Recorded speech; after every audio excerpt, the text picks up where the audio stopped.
Today is one of those days where it carries a lot of meaning for me. And it's one of those days that if I didn't post on social media or talk about it, many would never know.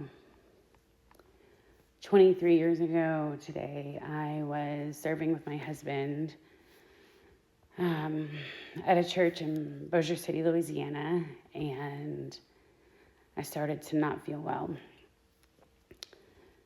My husband took me to the ER, and we found out that I was in the midst of an ectopic pregnancy.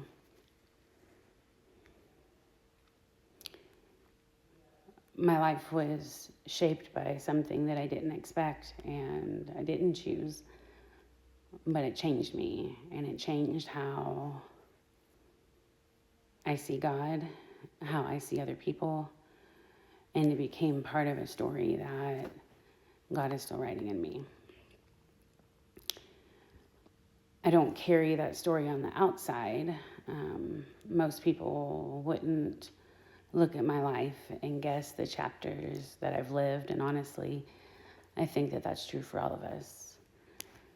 I've had people that have read my book, Broken Can Be Beautiful, and come to me afterwards and say, I had no idea you went through this. I had no idea you went through that. Some are friends that I've had for years, people who see me regularly, people who never would have guessed. And every time that happens, it just reminds me that we really don't know what other people are going through. One of my life verses is 2 Corinthians 5:17 that says, if anyone is in Christ, they are a new creation. The old is gone and the new is here.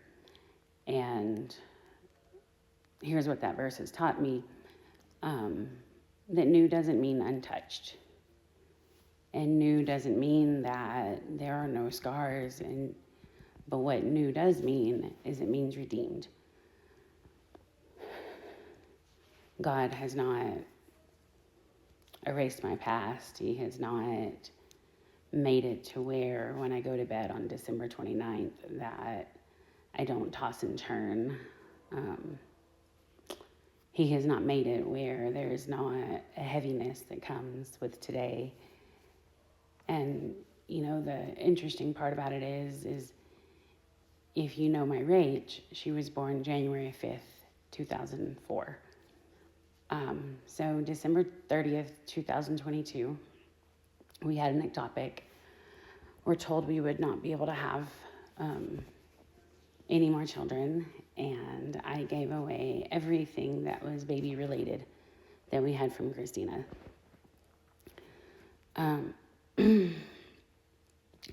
A few months later, I wasn't feeling well, and I end up at that same doctor, and he does some blood work and comes back and says,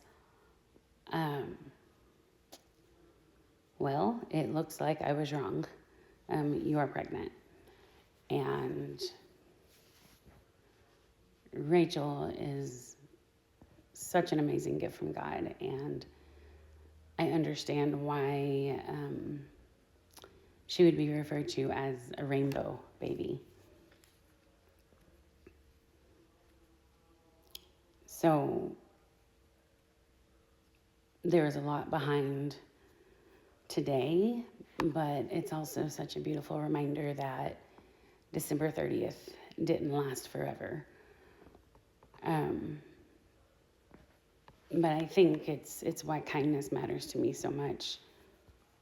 Whether it's the person that's standing in line with you, they may be carrying a story that you know nothing about. One of loss, grief, disappointment, prayers that didn't get answered the way that they had hoped. You see, we all have chapters that we don't announce, and wounds that we don't explain, and stories that we don't wear on the outside. And 2 Corinthians 5:17 reminds me that God is still working. He's still making things new, still redeeming what was broken, still growing us one layer at a time. in January 2010, I would have my second ectopic pregnancy, and that would end in the doctors telling us that to try to have any more children would be detrimental to my health. And so we made the decision that surgically we would make it to where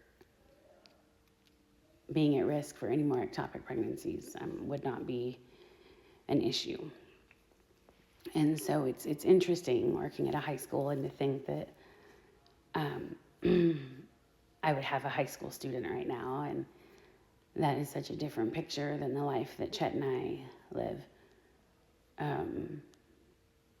But that's not the story that God had for me.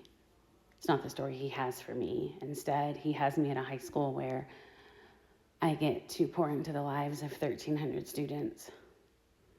And I also have 2 amazing grandsons. And so 2 Corinthians 5:17 reminds me that God is still working. No matter what struggle that you're in right now, no matter what storm you're in right now, no storm lasts forever.